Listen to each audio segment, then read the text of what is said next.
அந்த நீதிபதி செந்தில்குமார் வந்து கடந்த காலத்தில் அவருடைய தாயார் திமுகவுடைய எம்எல்ஏவாக இருந்தாங்க, அச்சரப்பாக்கம் எம்எல்ஏவாக இருந்தாங்க, அவர் திமுகவுக்கு ஃபேவராக தான் பேசுவாருன்னு சொல்லி நீதிபதியினுடைய பேக்ரவுண்ட் என்னங்கிறத ஆய்வு செய்து தொடர்ச்சியாக தாவேக்காவை சார்ந்தவர்கள் சமூக வலைதளங்களில் போட்டுட்ருக்காங்க. யார் தாவேக்காவுக்கு எதிராக பேசினாலும் அல்லது தாவேக்கா இந்த விஷயத்தை செஞ்சால் நல்லாயிருக்கும், விஜய் இந்த விஷயத்தை திருத்திக்கணும்னு சொல்லி ஒரு அறிவுரையோ இல்லை ஒரு வழிகாட்டலோ சொன்னால் கூட அவங்க மேலே விழுந்து பாயக்கூடிய வேலையை தொடர்ச்சியாக செஞ்சுக்கிட்டு இருக்காங்க. விஜய் பரப்புரை கூட்டத்தில் குடிநீர் வழங்கப்பட்டதா அப்படிங்கிற ஒரு விஷயத்தையும் கேட்டிருக்காங்க. பட் இந்த குடிநீர் வழங்கப்பட்டதுங்கிறதுக்கான ஒரு வீடியோஸ்லாம் இப்போ வந்து இந்த கரூரில் நடந்துச்சு இல்லையா, அந்த கலவரம் மாதிரி நடந்து அந்த டைமில் வாட்டர் பாட்டில் அது இதுன்னு எல்லாமே இருந்துச்சு. அந்த ஃபோட்டோ எடுத்து போட்டு இதெல்லாம் நாங்கள் குடிநீர்லாம் கொடுக்க தான் செஞ்சாங்க. அதே மாதிரி கூடுதலாக அந்த மாவட்ட பொறுப்பாளராக இருந்தார் இல்லையா, அவர் நிகழ்ச்சி நடக்கிறதுக்கு முன்னாடியே சரியான முறையில் நீங்கள் தண்ணி குடிங்க, பெண்களை பாதுகாத்துக்குன்னு சொல்லி அவங்களும் சில விஷயம் நெறிமுறைப்படுத்திருக்கிறாங்க. பட் அந்த வீடியோலாம் இப்போ தான் ஒன்று ஒன்றா வெளியே வந்துட்டு இருக்கு. இதை முன்னாடி கொடுத்துருந்தா சில விமர்சனங்கள் தவிர்க்கப்பட்டிருக்கலாமுங்கிற ஒரு விஷயமும் சொல்லப்படுகிறது. ஸோ இன்னொரு விஷயம் என்ன அப்படின்னா, ஜனநாயகன் படம் வந்து இந்த மாதம் வர வேண்டிய படம், ஆனால் இது தள்ளி போட்டிருக்கிறாங்கன்ற மாதிரி செய்திகள் வந்துச்சு இல்லையா. ஸோ அந்த அடிப்படையில் இன்றைக்கி ஜனநாயகன் படத்தினுடைய போஸ்டர் வெளியாயிருக்கு. இந்த போஸ்டர் வெளியானதோட இந்த மூவியினுடைய ஆடியோ லான்ச் மலேசியாவில் செலிப்ரேட் பண்ண போகிறாங்க அப்படிங்கிற மாதிரியும், அதில் ஒரு 40,000 பேருக்கு மட்டும்தான் அனுமதி கொடுக்க போகிறதாகவும் செய்திகள் எல்லாம் வந்து கொண்டு இருக்கிறது. சரி, இதில் என்னடா பிரச்சனைன்னு பார்த்தா, தமிழ்நாட்டில் தேர்தலுக்கான ஒரு பிரச்சார படமாக தான் ஜனநாயகன் படம் அமைஞ்சிருக்கு. அதனால் இந்த படத்தை நீங்கள் வெளியிடக்கூடாதுன்னு சொல்லி திமுகவுக்கு ஆதரவாக பேசக்கூடியவர்கள் தொடர்ச்சியாக சமூக வலைதளங்களில் எழுதிக்கிட்டு இருக்காங்க. டிவிகே இந்த பிரச்சனை ஆரம்பித்ததிலிருந்து டிவிகேக்கு ஃபேவராங்கிறத தாண்டி டிவிகேக்கு சார்பாக பேசக்கூடியவர்கள் எடுத்துக்கிட்டா ரெண்டு கட்சி, ஒன்று அதிமுக, இன்னொன்று பாஜக. அதிமுக பேசுவது என்பது இயல்பாகவே நமக்கு தெரியும், அவங்க அந்த கள சூழலை அவங்களும் அனுபவிச்சிருக்காங்க, பேரணி நடத்திட்டு இருக்காங்கன்றதெல்லாம் அவங்களால புரிஞ்சிக்க முடியுது. பாஜக ஏன்டா வாண்டடாக வந்து உள்ள அவங்களுக்கு சப்போர்ட் பண்ணி பேசுகிறாங்க, இல்லை அவருக்கு அரசுக்கு எதிராக விஜய்க்கு ஆதரவாக எப்படா பேசுகிறாங்கன்னு கேட்கும்பொழுது மெல்ல மெல்ல திமுக என்டிஏ கூட்டணியை நோக்கி விஜய் நகர்த்தி கொண்டிருக்கிறதுங்கிற ஒரு விஷயத்தை சில அரசியல் விமர்சகர்கள் சொல்ல நம்ம கேட்டோம்.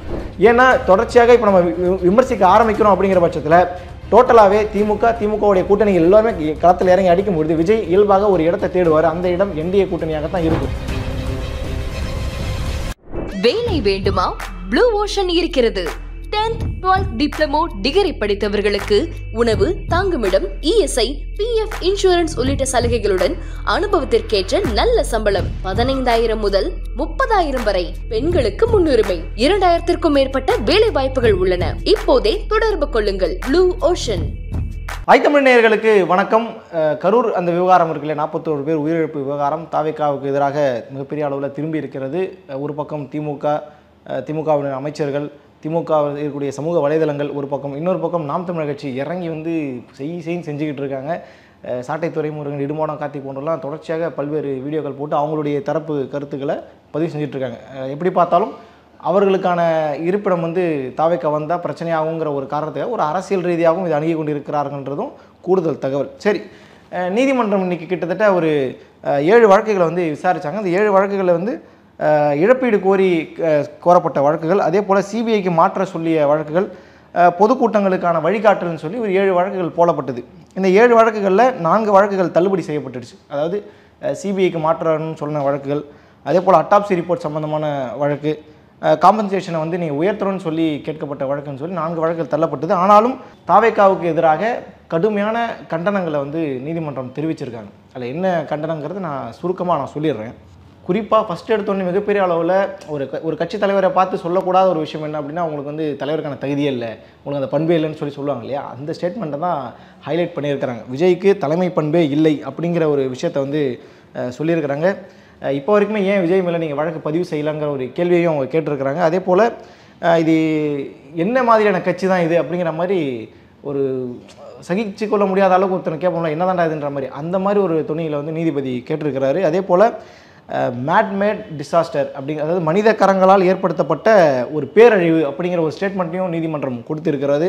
அதே போல் தலைமறைவாவது வந்து ஏற்கத்தக்கக்கூடிய விஷயம் கிடையாது. இப்போ வரைக்கும் புஷி ஆனந்த் தலைமறைவாக இருக்கிறாரு, சிடிஆர் தலைமறைவாக இருக்கின்ற செய்தியெல்லாம் வந்துட்டு இருந்து, புஷி ஆனந்த் எங்கே போனார்னே தெரில, அவர் தலைமறைவாக இருக்கார். ஏன்னா அவருக்கான முன்ஜாமீனும் வந்து தள்ளுபடி செய்யப்பட்டிருப்பதாகவும் செய்திகள் வந்திருக்கு. அதே போல் இவ்வளோ தாமதமாக ஏன் வந்து நீங்கள் கொண்டு வந்தீங்கன்ற ஒரு கேள்வியும் அவங்க கேட்டிருந்தாங்க. அதில் கூடுதலாக அவங்க கேட்டது என்னென்னா, கலவரம் நடத்துவது போல் கட்சி நிகழ்ச்சியை நடத்திருக்கிறீங்க ஒரு ஸ்டேட்மெண்ட்டை சொல்லியிருந்தாங்க. அதே போல் கட்சியின் தொண்டர்கள் குழந்தைகளை காப்பாற்றாமலே விஜய் வெளியே போயிட்டாரு அப்படிங்கிற ஒரு விஷயத்தையும் சொல்லியிருக்கிறாங்க. அதே போல் ஹிட் அண்ட் ரன் பதிவு செய்து ஏன் அந்த பேருந்து ஏன்னா பஸ்ஸு போகும்போது இடித்தாங்க, அந்த பின்னாடி வந்துட்டு இருந்தாங்க அந்த தொண்டர்களுடைய வாகனங்கள் இடிச்சு கீழே விழுந்தாங்க இல்லையா, ஹிட் அண்ட் ரன்னான சம்பவம் தானே அது. அதுக்கு ஏன் வழக்கு பதிவு பண்ணல, அந்த பஸ்ஸை நீங்கள் வந்து தடுத்து நிறுத்தலைன்ற கேள்வியை கேட்டிருந்தாங்க. அதே போல் பிரச்சார வாகனத்தை ஏன் பறிமுதல் செய்யலை இப்போ வரைக்கும் அப்படிங்கிற ஒரு கேள்வியையும் நீதிமன்றம் கேட்டிருக்கு. அதே போல் இவ்வளோ பிரச்சனை நடந்துச்சு, இவ்வளோ எல்லா எதிர்க்கட்சிகள் இருக்கக்கூடியவங்க பலரும் வந்து அங்கே உதவி செஞ்சுட்டு இருந்தாங்க, தாவேக்க நிர்வாகிகள் எங்கே ஓடி போனாங்கன்ற ஒரு கேள்வியை வந்து கேட்டிருக்கிறாங்க. அதே போல் விஜய் நிகழ்ச்சியை ஒருங்கிணைத்தவர்களுக்கு உண்மையிலே கருணையே இல்லையா அப்படிங்கிற மாதிரி ஒரு விஷயத்தை கேட்டது தான். உள்ளபடியே நீதிமன்றம் இந்த விவகாரத்தில் ரொம்ப கடுமை காட்ட ஆரம்பிச்சிட்டாங்கன்ற ஒரு விஷயம் நம்மளால் புரிஞ்சிக்க முடியுது. அதே போல் மேன்மேட் டிசாஸ்டர், மனிதனால் உருவாக்கப்பட்ட பேரழிவு அப்படின்னு சொல்லி ஒரு ஸ்டேட்மெண்ட்டை கொடுத்திருந்தார். குறிப்பாக ஆதவ் அர்ஜுனா போட்ட அந்த சர்ச்சை பதிவு மிகப்பெரிய ஒரு புரட்சியை உருவாக்கணுங்கிற அளவுக்குலாம் அவர் பேசியிருந்தார் இல்லையா. ஸோ அந்த சர்ச்சை பதிவுக்கு எதிராக ஏன் ஆதவ் அர்ஜுனா மேலே நடவடிக்கை எடுக்கலைங்கிற ஒரு கேள்வியை கேட்டிருந்தாங்க. அதே போல் ஒட்டுமொத்த உலகம் இந்த பிரச்சனையை இன்றைக்கி பார்க்க ஆரம்பிச்சிட்டாங்கன்ற மாதிரி நீதிபதி விமர்சனம் பண்ணியிருந்தார்.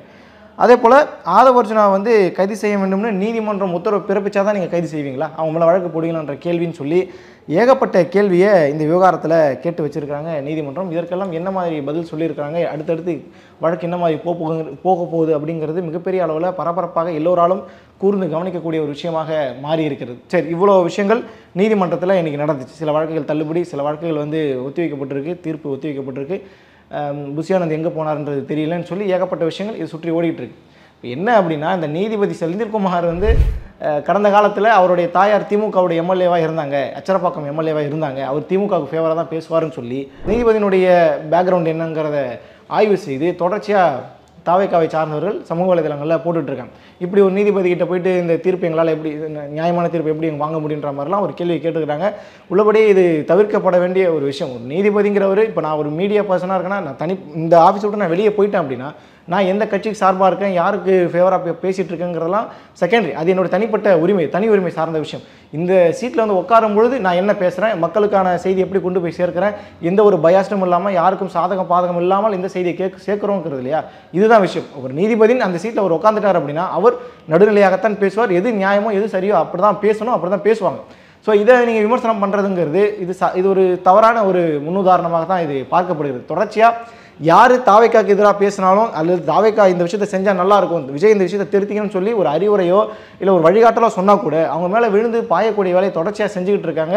ஒருவேளை அது அறியாமல் தான் செய்கிறாங்கன்றதை நான் புரிஞ்சுக்கிறேன். அந்த மாதிரியான செயல்களை முடிந்த அளவு தவிர்த்துக்கிட்டு ஆரோக்கியமான கேள்விகளை, ஆரோக்கியமான விவாதங்களை முன்வைக்க வேண்டும் அப்படிங்கிற ஒரு விஷயத்தையும் இந்த இடத்துல நம்ம வந்து குறிப்பிட்டு சொல்லலாம். அதே போல் இந்த விவகாரத்தில் வடக்கு மண்டல ஐஜியாக இருக்கக்கூடிய அஸ்ரா கர்க் அவருடைய தலைமையில் சிறப்பு புலனாய்வு குழு வந்து ஏற்படுத்தியிருக்கிறாங்க. ஸோ இதுவரைக்கும் என்ன மாதிரியான விசாரணையெல்லாம் நடத்தப்பட்டிருக்குங்கிற முழு ரிப்போர்ட்டையும் வந்து கேட்டிருக்காங்க. சிபிஐக்கு மாற்றப்படணும்னு சொன்ன வழக்கில் வந்து இப்போ தான் போலீஸ் விசாரணை செஞ்சுட்டு இருக்காங்கல்ல, இப்போ தான் ஆரம்பிச்சிருக்கு, இதுக்குள்ளே சிபிஐக்கு மாற்றின என்னங்கிற மாதிரி ஒரு கேள்வியும் கேட்டு அந்த விஷயத்தையும் ஒதுக்கி வச்சிருக்கிறாங்க. ஒட்டுமொத்தமாக பார்க்கும்பொழுது தாவேக்காக்கு எதிராக கடுமையான சில கண்டனங்களை நீதிமன்றம் கொடுத்திருக்கிறது.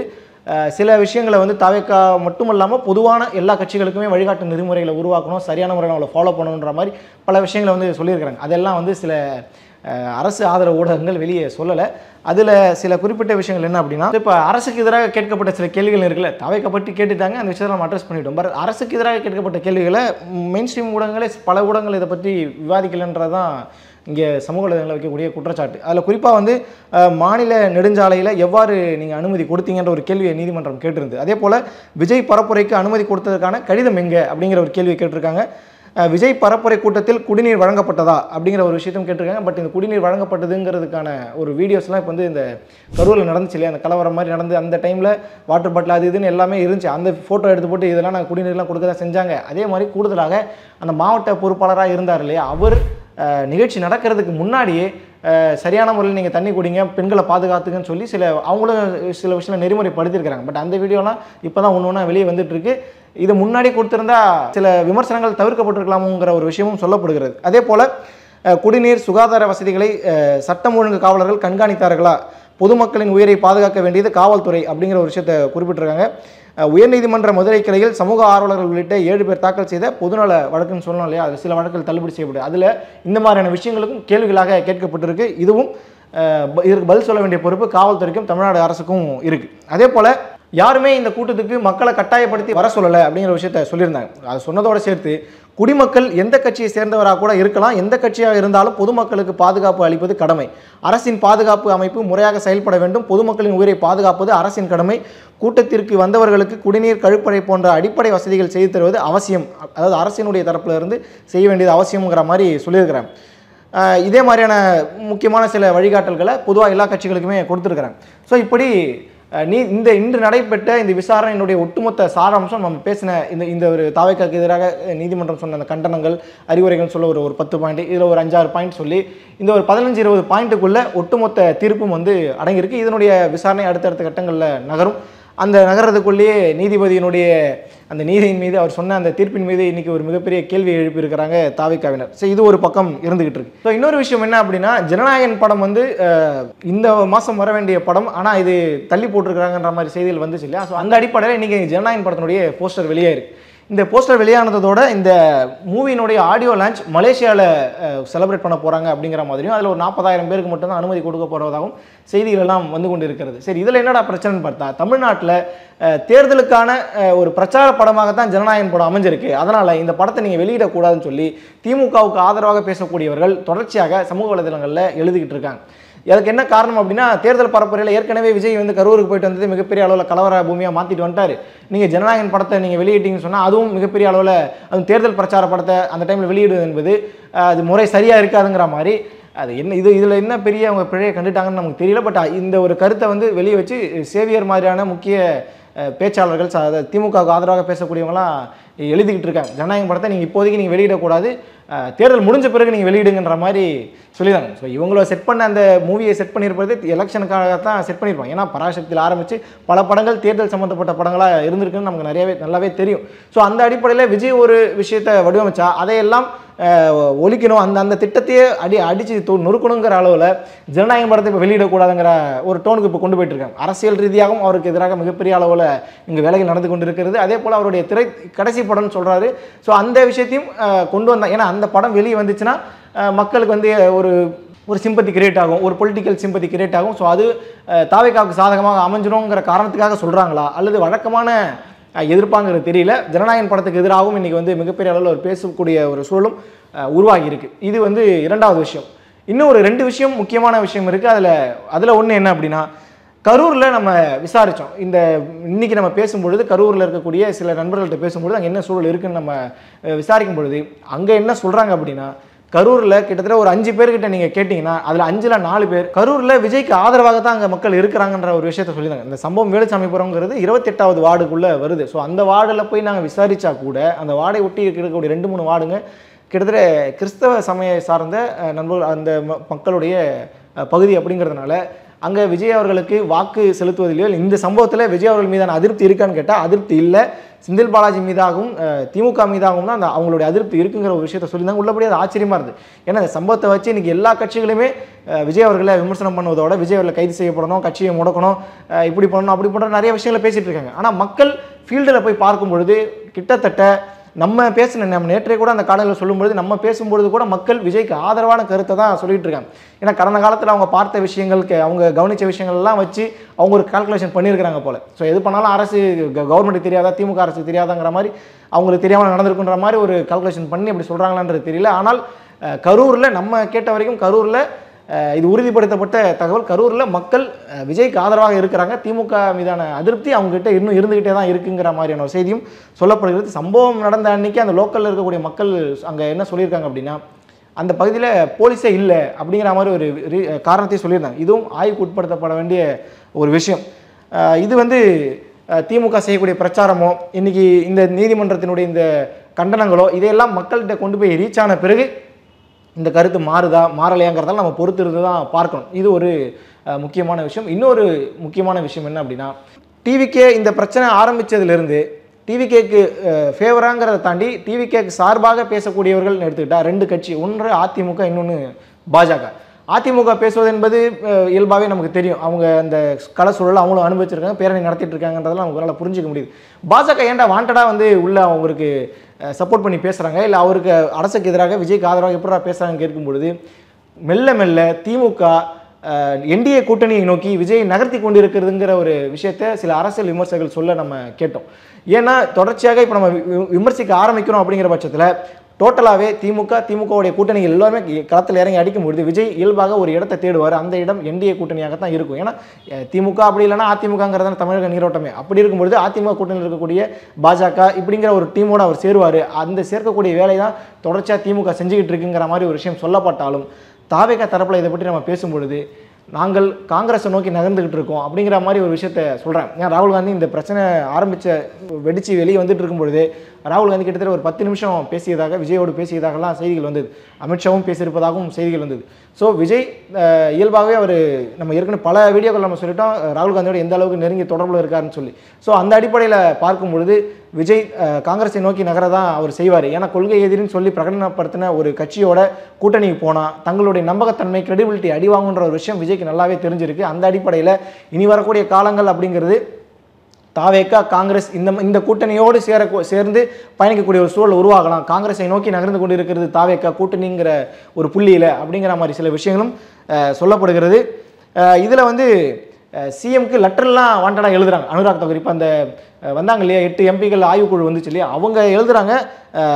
பல கேள்விகள் கேட்டுறாங்க. எப்படி இதை நடந்துச்சு, அரசுக்கு இது பதில் சொன்னோம், அது பதில் சொல்லி பல கேள்விகள் கேட்டு அனுராக் தாக்கூர் பாஜகவுடைய எம்பி வாண்டடாக வந்து சொல்கிறார். அப்படின்னா தமிழகத்தில் விஜயுடைய தேவை என்டிஏக்கு ரொம்ப அதிகமாகவே இருக்குது, அதாவது பாஜகவுக்கு அதிகமாக இருக்குது. ஒருவேளை விஜய் அவர்கள் பாஜக நின்றாலும் சரி காங்கிரஸோட நின்றாலும் சரி பாதிப்பு திமுகங்கிறது நல்லாவே தெரிஞ்சிருக்கு. ஒருவேளை பிஜேபி கூட அவர் நிற்கிறார் அப்படின்னா சூப்பராக ஒரு நெரேட்டிவை செட் பண்ணலாம். பாஜக கொள்கை எதிர்ன்னு சொல்லிட்டு பாருங்கள் பாஜக பி டீமை உறுதிப்படுத்திட்டாரு அப்படிங்கிற மாதிரி அந்த பாஜக சாயத்தை பூசி ஈஸியாக விஜய் வந்து காலி பண்ண முடியுமாங்கிறத தாண்டி விஜய் அவர்களுடைய நம்பகத்தன்மை கேள்விக்குட்படுத்தலாம். ஆனால் காங்கிரஸோட ஒரு கூட்டணி வைக்கிறார் அப்படின்னா இது மிகப்பெரிய ஒரு டஃபஸ்ட் கேமாக இருக்கும் திமுகவுக்கு.